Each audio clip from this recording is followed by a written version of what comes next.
வந்து தென் தமிழகத்தை பொறுத்த மட்டிலும் இந்த இது போன்ற ஆணவ கொலைகளாக இருந்தாலும் சரி, கௌரவ கொலைகளாக இருந்தாலும் சரி, கூலிப்படையை வைத்து கொலை செய்வதாக இருந்தாலும் சரி, இல்லை நாங்குநேரியில மாணவர்களிடையே பிரச்சனை ஏற்பட்டு அந்த மாணவர்களை வெட்டியதாக இருந்தாலும் சரி, இங்க உடுமலையில் நடந்த சங்கர் கொலையாக இருந்தாலும் சரி, எந்த கொலையாக இருந்தாலும் ஒரே ஒரு குறிப்பிட்ட ஜாதி மட்டும்தான் இங்க 95% வன்முறைக்கும் கொலைகளுக்கும் காரணமா இருக்குது.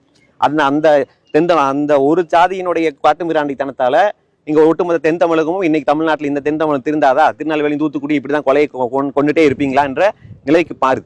அந்த ஒரு ஜாதி திருந்த வேண்டும், அவர்களை பண்படுத்த வேண்டும் என்று ஆங்கிலேயர் காலத்திலிருந்து முயற்சி பண்ணிட்டே இருக்கிறாங்க. ஆனால் அவர்களுடைய காட்டுமிராண்டித்தனம் இன்றும் மாறவே இல்லை. அவர்கள் அப்படியே ஜாதியோட மூர்க்கத்தனத்தோட காட்டுமிராண்டித்தனத்தோட இருக்கிறாங்க.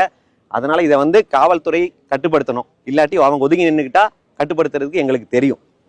அதுதான் வந்து புதிய தமிழகத்துடைய நிலைப்பாடு. குறிப்பாக தென் மாவட்டத்தில் பொறுத்தவரை தூத்துக்குடி, திருநெல்வேலி டிஸ்ட்ரிக்ட் எல்லாமே காவல்துறையே சாதிய அடிப்படையில் தான் இயங்குது அப்படிங்கிறது தொடர்ந்து நீதிமன்ற நீதிபதிகளுடைய தீர்ப்புலையுமே இருக்குது. சில ஓய்வு பெற்ற 92 வெங்கடாச்சலம் சொல்லி வந்து நீதிபதி, ஓய்வு பெற்ற நீதிபதி வந்து ஒரு அறிக்கையை கவர்மெண்ட்டுக்கு சப்மிட் பண்ணாரு. அதுல கூட இந்த டிஸ்ட்ரிக்ட்ல சம்பந்தப்பட்டு இருக்கிற, அதாவது மெஜாரிட்டி இருக்கிற சாதியை சார்ந்தவங்க யாருமே பணியில அமர்த்தக்கூடாது, ஒரு குற்றவியல் வழக்கை விசாரிக்கக்கூடிய காவல் ஆய்வாளர் அதே சாதியை சார்ந்தவங்க இருக்கக்கூடாதுலாம் சொல்லியிருக்காங்க. பட் ஆனால் இந்த வழக்கை பொறுத்தளவில் பார்த்தீங்கன்னா காவல் ஆய்வாளர் காசி பாண்டியன் தான் ஃபர்ஸ்ட் வந்து இன்வால்வ் ஆயிருக்காரு. அவர் மேலே யாருக்குமே தீபக் ராஜா படுகொலையிலேருந்து நிறைய குற்றங்கள் சாட்டப்பட்டதை